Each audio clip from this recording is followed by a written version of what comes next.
केंद्रीय शिक्षण मंत्री धर्मेंद्र प्रधान यांच्या राजीनाम्यानंतर आता अहिल्यानगरमध्ये आनंद उत्सव जो आहे तो साजरा करण्यात आला आहे। अहिल्यानगरचं वाडे पार्क येथे ते नगरचं जंतर मंतर असं जे नामकरण करण्यात आलेलं आहे त्या ठिकाणी आता आपण बघतो की सगळे विद्यार्थी जे आहे ते एकमेकांना पेढे भरवत रंग लावत जो आहे तो आनंद उत्सव साजरा केलेला आहे आणि या ठिकाणी घोषणा देखील देण्यात आलेला आहे। काय सांगा आज तुम्ही आनंद उत्सव साजरा केलाय? आज आम्हाला खऱ्या अर्थाने आनंद होतो की आमचा विजय झालाय। असं किती दिवस होणार होतं की त्यांनी अशा म्हणजे घटना दाबून ठेवणार होते। एक ना एक टाइम त्यांना राजीनामा द्यायला लागणार होता आणि तो म्हणजे आमचा खरा विजय आहे की त्यांनी राजीनामा दिला विद्यार्थ्यांच्या आंदोलनावर आणि पुन्हा असं होऊ नये की पुन्हा विद्यार्थ्यांना रस्त्यावर यायला लागावं। काय भावना आहे आपल्या आज जो आनंद आपण उत्सव साजरा केलाय? सही मायने में बोलूँ तो मैं सच में बहुत खुश हूँ क्योंकि जितने पेरेंट्स जितने स्टूडेंट्स थे उन्होंने जितना एफर्ट्स लगाया था आज उनको उनका रिजल्ट मिल गया। धर्मेंद्र प्रधान ने इस्तीफा दे दिया, ये उनकी भी बड़प्पन है कि उन्होंने इस्तीफा दे दिया और इस सब में हम बहुत खुश हैं। मतलब यस वी विल हैप्पी। बरेच दिवस आंदोलन सुरू होतं, अखेर आता काल मागणी पूर्ण केलेली आहे। हो, तर आम्हाला खूप चांगलं वाटतंय की धर्मेंद्र प्रधान यांनी राजीनामा दिला आणि आम्ही अहिल्यानगर इथे वाडिया पार्कमध्ये आंदोलन केलं, 2 वेळेस केलं आणि आम्हाला ते आंदोलन केल्याबद्दल आम्हाला म्हणजे आमची जीत झाली। आम्हाला खूप चांगलं वाटतंय, खूप भारी वाटतंय आणि खऱ्या अर्थाने पालकांचा धन्यवाद, त्यांनी आम्हाला पाठिंबा दिला आणि जे विद्यार्थी दिल्लीला गेले त्यांचं पण खूप म्हणजे धन्यवाद सगळ्यांना। कलर लावलाय, पेढे भरवलेत, काय आनंद?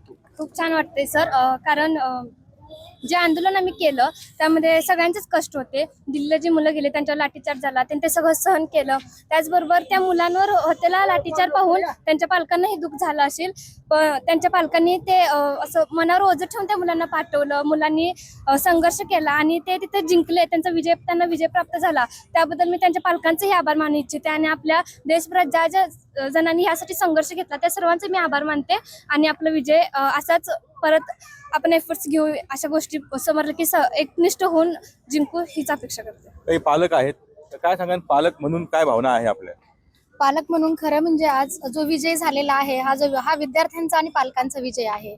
यामध्ये यावेळेस जेव्हा आपल्याला हे आंदोलन इथे आपल्या अहिल्यानगरच्या जंतर मंतर या ठिकाणी चालू होतं त्यावेळेस यामध्ये जे पोलीस बांधव तसेच जे मीडियावाले बांधव आहेत त्या सर्वांनी पण खूप चांगला असा सपोर्ट आम्हाला केला। तसेच अण्णा सुद्धा वेळात वेळ काढून या ठिकाणी आले आणि या ठिकाणी हे मूक आंदोलन आपलं यशस्वीरित्या पार पडलं। त्यामुळे सर्वांचे मी मनापासून खूप आभार मानते आणि धन्यवाद देते। अशा प्रकारच्या पेपर फुटीच्या घटना होऊच नाही यासाठी काय करणं गरजेचं आहे? तुम्हाला काय अपेक्षा आहे? मला असं वाटतं नागरिक म्हणून आपण जागरूक राहायला पाहिजे। असं होणार नाही आपण असं म्हणू शकत नाही, पण झाल्यानंतर त्याच्यावर तुरंत आपण काय करू शकतो ह्यावर आपण लक्ष दिलं पाहिजे। आणि आता घरातून तर ह्यांना पूर्णच पाठिंबा राहील, कारण असं आहे का इतक्या दिवस फक्त हे अशी आहेत आहे असं म्हणणं आता पूर्णच चुकीची त्यांनी ते करून दाखवलं आहे। जेव्हा उठायचं तेव्हा ते उठतात आणि जेव्हा थांबायचं ते थांबतात, हे त्यांना कळून चुकलंय। त्यांना खूप काही सांगायची आता गरज राहिली नाही आणि खरंच आहे का हा पूर्ण विजय ह्या जनरेशनचा आहे। त्याच्यामुळे थँक्यू सो मच, यांनीही आपल्याला एक नवीन काहीतरी गोष्ट सांगितली आहे का सारखंच आम्हाला सांगू नका काय करायचं काय नाही, आम्हालाही तेवढं कळतं। आम्ही फक्त बोलत नाही पण बोलल्यावर थांबत नाही। तर आपण बघतो की देशभरात सर्वत्र असा उत्सव जो आहे तो साजरा करतोय आणि अहिल्यानगरमध्ये देखील तेच आपल्याला बघायला मिळत आहे। कॅमेरा पर्सन कसं कोणाचा टीव्ही मराठी अहिल्यानगर।